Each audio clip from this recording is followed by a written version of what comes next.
Welcome to the Self-Growth Nerds podcast. I'm your host, Marie, a courage coach, creative soul, and adventure seeker.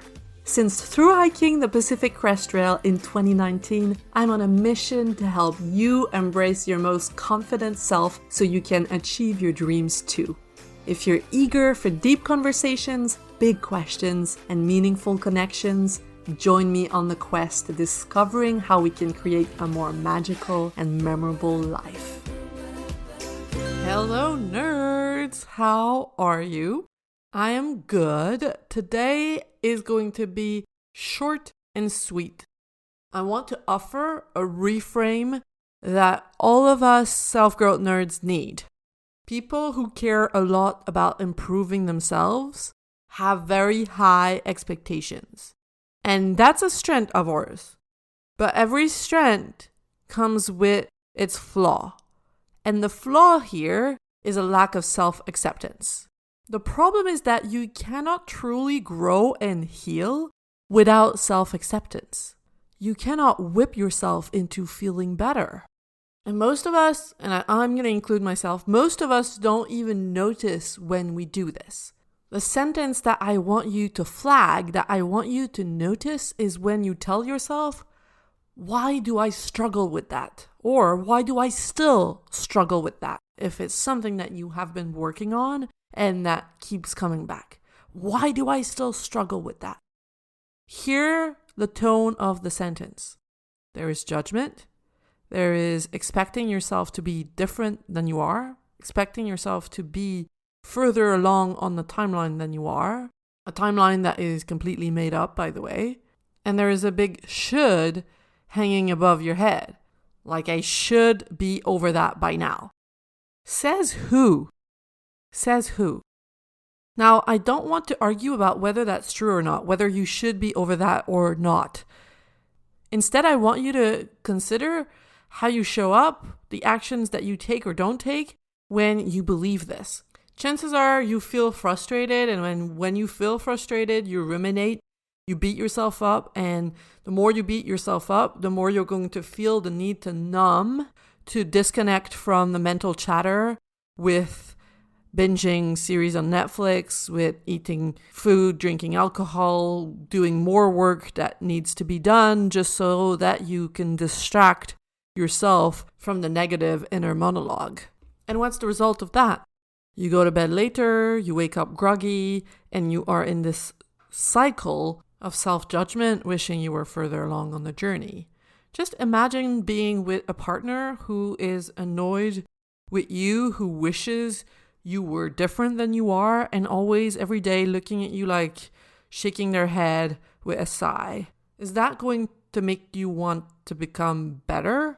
Probably not. You're probably going to want to stay in bed, avoid them, and feel ashamed. That's what we call a toxic relationship. And yet, that's what many of us do to ourselves. And that's where I want to bring in the reframe. So, if we go back to the sentence, I want you to notice in your mind, it's why do I still struggle with that? We're going to replace it with exactly the same words, but a very different tone.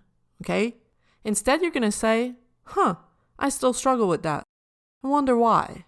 I'm going to repeat the two sentences to make sure that you really hear the difference. The first one is, why do I still struggle with that?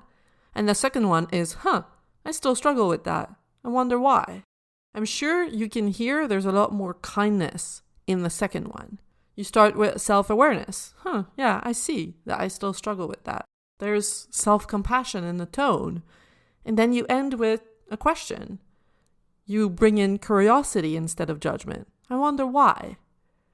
And then here you might start to normalize. Well, it makes sense that I still struggle with that because, I'm 34 years old, and that's a coping mechanism that I've developed when I was very young. So, I have a lifetime to decondition. I have a lifetime of patterns to unlearn. So, of course, it's going to take time, and that's okay.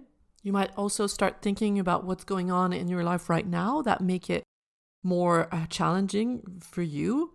Maybe you're going to notice that you haven't been sleeping well, that you haven't actually been taking care of yourself like you usually do.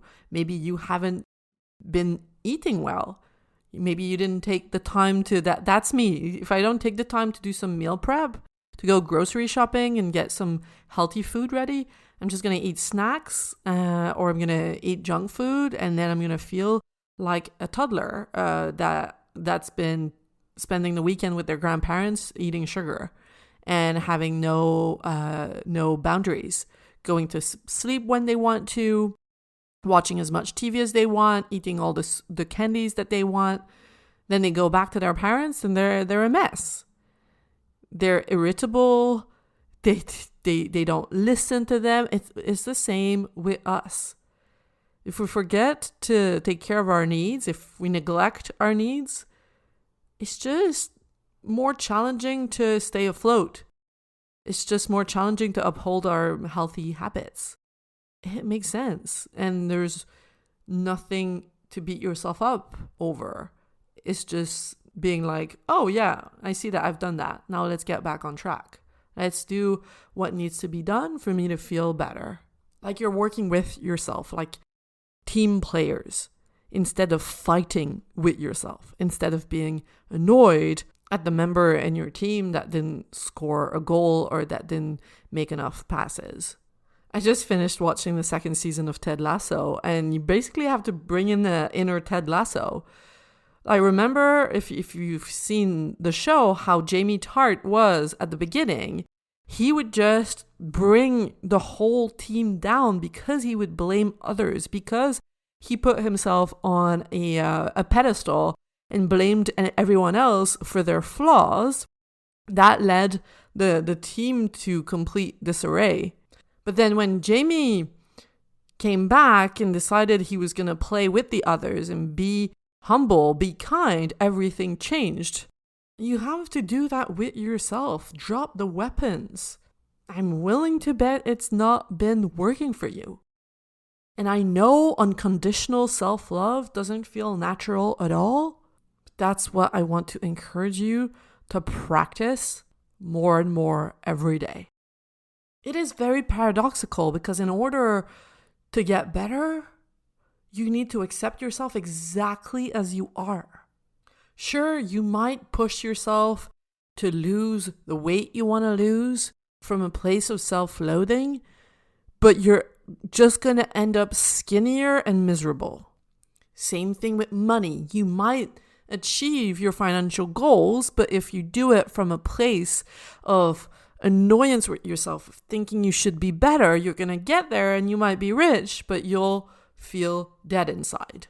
Just like a kid can come home with perfect scores in their exams and still be filled with crippling anxiety. Is that what you want? Do you want to reach an image of success but feel disconnected from your core? Or do you want to feel aligned? Do you want to feel grounded in a sense of self-worth? And then from there, see what you're capable of without aiming for perfection. Just seeing life as more of a game, exploring playfully, uncovering what you can achieve when you're having fun, when you have a harmonious relationship with yourself. I know I prefer this option. It's up to you. If you want to keep doing what you've been doing or join me on the unconditional self-love train. Wow, that sounds really cheesy. Another reframe I want to give you before we go is if you tell yourself like, oh, I should have done better, or I could have done better, agree with your inner critic. All of us overachievers have a very loud inner critic. And one way to have them lose their power over us is to just agree with them. Both the inner critics and the outer critics. It's like, yeah, I could have done better. Yeah, we could have won the match. If I'm making another Ted Lasso reference, we could have won the match, but we did not. So now what? Let's learn from this and move on. Do that with yourself. When you're beating yourself up, when you're telling yourself like, oh, I was so unproductive today, I should have been better. You can go like, yeah, that's true. I could have done better, but I didn't. So what can I learn from this and how can I move on? So we have a fixation on the past that's not serving us. Like, okay, no drama. Let's remove the drama. Let's just take the past experiences and squeeze it like a lemon to take the learning opportunity and use it as we move forward. In order to be able to do that, though, you need to be able to drop the part of your identity that is attached to the comforts of negative self-talk. One of the reasons why you keep doing it, it's because it's familiar, because it's comfortable, because it's easy, and it feels more secure. And that's all unconscious, obviously. It feels more secure than choosing to drop it and instead pursue your big, beautiful dreams. It's a distraction in a way from doing something scary.